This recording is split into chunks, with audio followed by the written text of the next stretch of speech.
Hello fellow people who watch my channel, Merry Christmas! That beautiful time of year has come around again where we wrap presents, bake gingerbread, cherish our families, and look at the right hand corner of the basement to make sure the elf on the shelf is not watching you take the last chocolate chip cookie out of the cookie jar.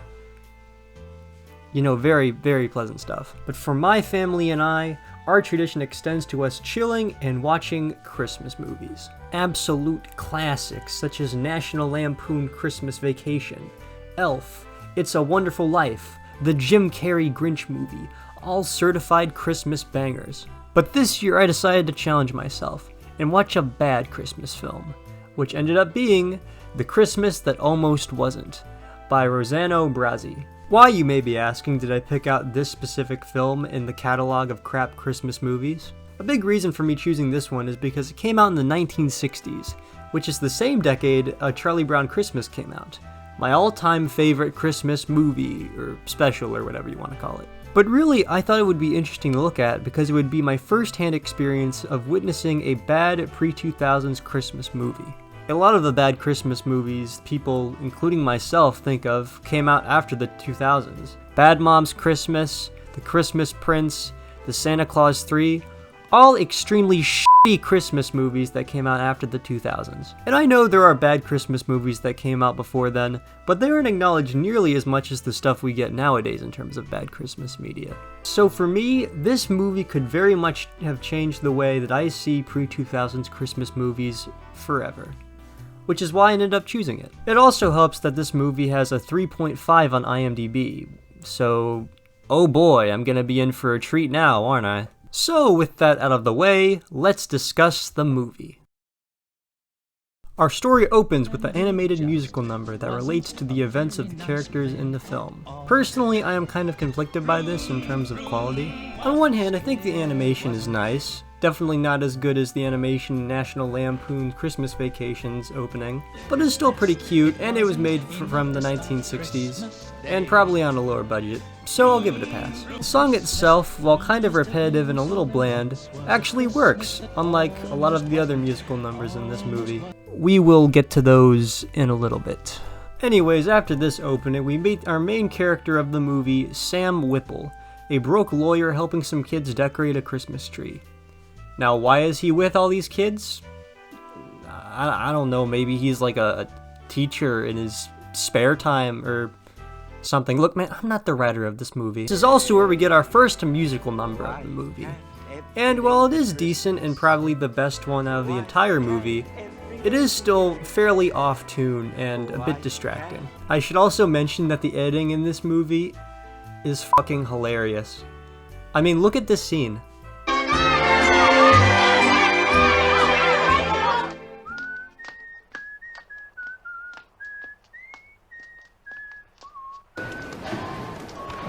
Okay. This transition also leads our main character into meeting Santa Claus, who he realizes is 100% the real Santa, and not some random dude with a beard wandering the streets. Now, this is already extremely convenient, but I was willing to let that slide because Sam's character is meant to act a bit childish, so I was willing to accept it. What comes next, though, I have much more trouble accepting. So basically, Santa needs Sam's help in order to help him pay off the debt given to him by Phineas T. Prune, a multi-zillionaire who wants to prevent Santa from sending out the presents to all the children of the world, because Phineas T. Prune hates children. Now, this is already a big task for someone to do by themselves in a few nights, but then you take into account that Sam is low on cash, then it doesn't look any better for Santa in terms of his planning skills. But that's not where the stupidity ends. Because the reason why he asked Sam for help is because when Sam was a nice wee little boy, he sent Santa a thank you note after Christmas. Let me repeat. Santa goes to this one broke man during nighttime, only days before his rent is due, and only does so because after Christmas, Sam sent him a nice little thank you letter. Santa, you're a goober. I don't know what else to tell you. The two characters then go to Mr. Prune's house, where they talk to the butler, leading to probably the funniest scene in the entire movie. Well, don't just stand there. State your business. Business? Oh, yes, of course. Mr. S. Claus and Mr. S. Whipple to see Mr. P. Prune. He's not in. But he's not in. Well, I said he's not in. why isn't he in? Because he's out. Following this exchange, the characters now decide to wait for Mr. Prune at the North Pole, because that is where he goes to collect their rent. Meanwhile, Mrs. Claus is giving the elves a pep talk on being cheerful, because they are worried that Mr. Prune is just going to take the presents they make, leading to yet another musical number, which is fine, but still whatever as a song. After this, Sam and Santa meet up with Mrs. Claus, where they wait for Mr. Prune. And I guess Mrs. Claus is Santa's mom now? How many times do I have to tell you not to come down so fast? Now, Mother. Alright, I kind of feel uncomfortable now, not gonna lie. Anyhow, the characters are all chilling when all of a sudden the man himself shows up. Come in, Mr. Prune. What a surprise. Greetings. Now, I will give this movie credit because Mr. Prune is actually a pretty entertaining character throughout. Both Rosanna Brazzi and the English dub voice actor are chewing the scenery, and it is pretty fun to watch, especially when he's paired with his butler, which is just the best pairing in the entire movie. Blossom, Yes, sir? the chair. However, this leads to, you guessed it, another musical number, which is worse than the first and the second and is actually kind of slow. And I am sorry to say that the music quality only goes downhill from here.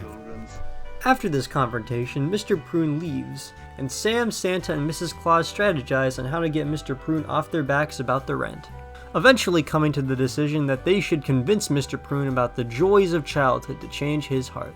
The plot point is brought up by the end of the movie, by the way, in case you were wondering. Oh look, another goddamn musical number, and it's worse yet again. Isn't this so much fun, guys? Continuing, Sam decides to help Santa get a job as a store Santa greeting children, which enables 3 more stupid events to take place in this scene. First off, Sam does not explain the plan to Santa. He just straight up puts him in this position without Santa knowing what he is supposed to do. Secondly, it turns out that Santa in all his years has never seen a child awake. You mean to tell me that in all your years of being Santa, one kid has never gotten up in the middle of the night to look for their presents or take a leak? Finally, there is another musical number, and it is even worse than the other ones, because it is just so goddamn boring and one-note song in comparison to all the rest.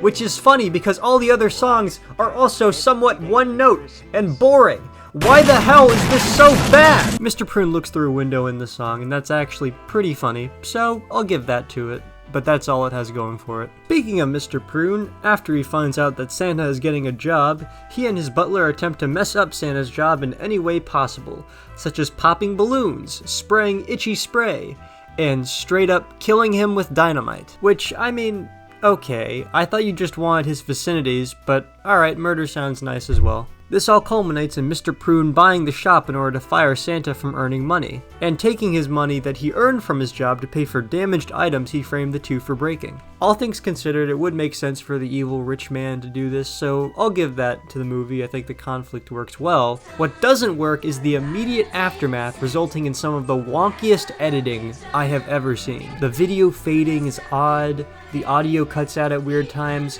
and the walking footage is regularly reused. And the song they have playing in the background is actually okay, so I'm not gonna bash on it too much. But just as all hope seems lost for Santa, a little boy appears, and with his help they call upon the children of the town, who gather together to give money to Santa in order to help pay his rent. Personally, I think this scene is actually pretty nice. It's incredibly wholesome to see the kids giving back to Santa after all these years of him giving to them. And it's something I wish we got to see more of in Christmas movies. But yeah, the heroes manage to pay off the rent and deliver the presents to the rest of the children of the world.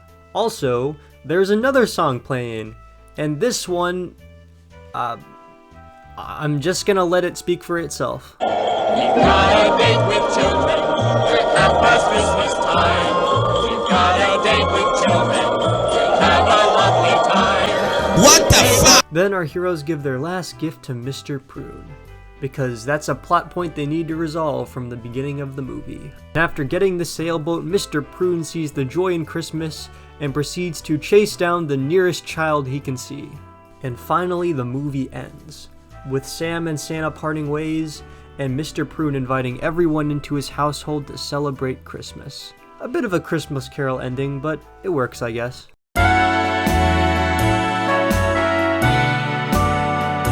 So what did I think of the movie? Well, despite it not really being a good movie, all things considered, it could have been a lot worse. This definitely fits into the so bad it's good territory. I mean, why else would shows like Mystery Science Theater 3000 and The Simpsons riff on it? Sure, this movie has a lot of issues present, such as oddly cued musical numbers, weird editing, and abysmal plot elements. But I can't deny that this movie occasionally has its moments. Not too many, but there are some. Honestly, the problem I have with most bad Christmas movies is that they're more edgy, cynical, and boring than I would like. Whereas this movie feels more whimsical and optimistic. I mean, it's still asinine, but it definitely doesn't feel edgy or cynical. Boring? Yeah, kind of, but I wouldn't say it's unbearably boring. Overall, this movie, in spite of all of its problems, is not what I would call the worst Christmas movie. Mostly because it's so stupid and so innocent that you can't really stay mad at it for an extended period of time. I guess what I'm trying to say is that I would rather watch this movie 100 times than the Star Wars Holiday Special. D-.